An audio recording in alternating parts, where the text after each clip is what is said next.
आप शंकराचार्य जी के गंगा स्नान का पालकी से जाना, इसका कुछ वैज्ञानिक विश्लेषण के दृष्टिकोण से क्या देखते हैं आप? क्या कहेंगे? देखिए, यह एक अजीबोगरीब स्थिति पैदा हुई है देश में। गंगा का संबंध शंकराचार्य जी से ही है, संत महात्माओं से ही है। आप जब आगे इसका अध्ययन करेंगे, जब गंगा अवतरण की बात आती है तो यह कहा गया कि तुम्हें जाना है धरती पर और पापियों के पाप का प्रक्षालन करने के लिए। तो गंगा ने ब्रह्मा जी से यही सवाल पूछा था कि जब मैं लोगों का पाप प्रक्षालन करते करते दूषित हो जाऊंगी तो वह कैसे मैं दोष मुक्त होंगी।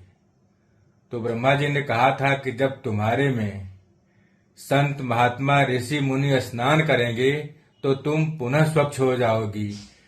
शंकराचार्य जी का या हमारे संतों का, महात्माओं का गंगा में स्नान का सबसे बड़ा महात्म्य यही है कि उससे हमारी भगवती गंगा शुद्ध होती है। यह मुख्य विषय है।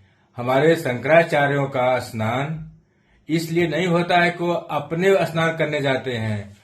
वो देश के लिए, समाज के लिए, उन आत्माओं के लिए जिनको मुक्ति देना होता है, वो सबको मिला करके स्नान करते हैं कि जितनी आत्माएं भटक रही हों सबको मोक्ष मिले, सबको मुक्ति मिले और हमारी भगवती गंगा का शुद्ध शोधन हो, जो जैसा कि ब्रह्मा जी ने कहा था। और रही बात जहां तक पालकी की बात की, तो पूज्यपाद शंकराचार्य जी के विषय में जो अनर्गल प्रलाप फैलाया जा रहा है, खास करके आज दुख तब हो रहा है कि वहां पर जो इस विवाद को हवा दे रहे हैं वह इंटेलेक्चुअल क्लास के लोग हैं।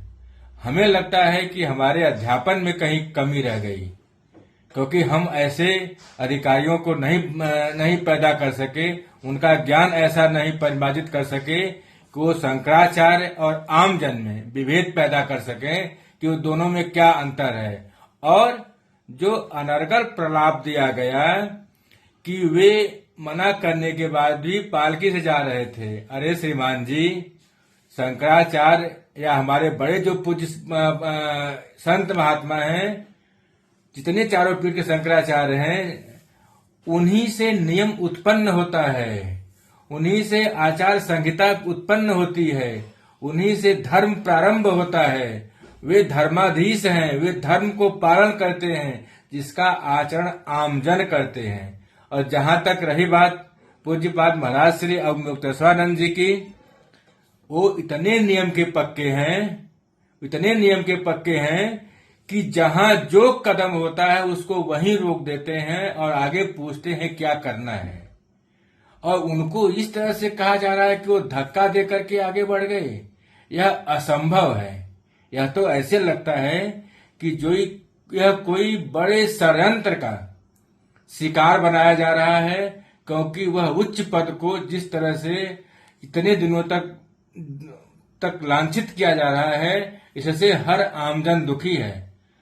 और आपको एक बात बता दूं, आपने प्रश्न पूछ ही दिया है कि जो कुछ घटनाक्रम चल रहा है, इससे सनातन का कोई नुकसान नहीं होने वाला है।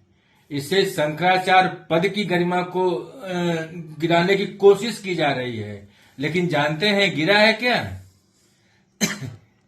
जिस पद पर, जिस फाउंडेशन पर, जिस आधार पर, जिस जमीन पर यह सरकार बैठी हुई है, उसका फाउंडेशन हिल गया है, उसकी बुनियाद हिल गई है। या ऐसा नहीं करना चाहिए, क्योंकि बुनियाद को हिलाने का मतलब है कि पूरी बिल्डिंग गिर जाएगी। जो कंगूरा चमकाने की कोशिश की जा रही है वह कंगूरा ढह जाएगा। और ऐसे अनर्गल प्रलापों से जिसका कोई औचित्य नहीं है। और देखिए, धैर्य हमारे इसी को कहते हैं पूज्यपाद शंकराचार्य। इसीलिए कहते हैं हमारे जो ऋषि मुनि थे कि उनका धीर नहीं हिला है। जो धीर गंभीरता है वो 11 दिन तक बैठ करके वहां प्रतीक्षा किए हैं बाहर ठंडक में कि शायद कोई रास्ता निकल जाए, कोई मार्ग निकल जाए। अरे भगवान राम ने तो केवल 3 दिन तक अनुनय विनय किया था, उत्तर में जब एक नाद भी उठा नहीं सागर से, 3 दिवस तक पंथ मांगते रघुपत सिंधु किनारे। तो यहां तो 11 दिन तक उन्होंने प्रतीक्षा किया और बिना स्नान के लौट आना, यह भारत के इतिहास में, सनातन के इतिहास में यह पहली घटना है।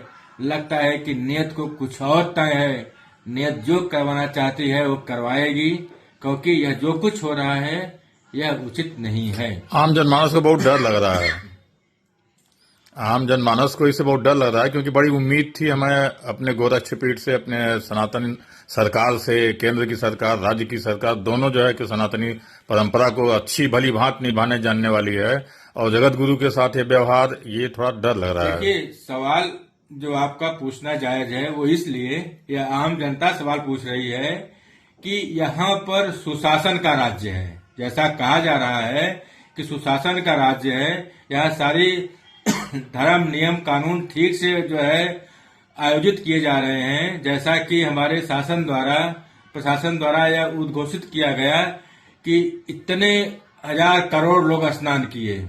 अरे श्रीमान जी, यह आम जनता पूछ रही है कि आप अपने एक पूज्य शंकराचार्य को स्नान नहीं करवा सके, तो वह 50 करोड़ नहीं 100 करोड़ जनता स्नान करे, उससे क्या मतलब है? आपका मैनेजमेंट एक व्यक्ति पर ही नहीं हो पाया, जिसके लिए विशेष रूप से, और कहा जा रहा है कुछ अनर्गल प्रलापियों द्वारा, नाम लेना उचित नहीं है, कि वे पैदल नहीं चलना चाहते थे। अरे वो तो हजार सैकड़ों मील पैदल चलते हैं, नंगे पांव चलते हैं, धूप में चलते हैं, जाड़े में चलते हैं। हमारे आदि शंकराचार्य पूरे भारत को पैदल नाप दिए, उस पीठ को आचार्य को आप कहते हो कि वो पैदल नहीं चलना चाहते हैं? तो जो हमारे आदि गुरु शंकराचार्य पैदल पूरे भारतवर्ष को नापे, चारों पीठ की स्थापना किए, उस प्रयागराज में, तीर्थराज में इस तरह का दुर्घटना होना, लगता है कि नियत कुछ और चाह रही है, और जो नियत चाहेगी वो कराए।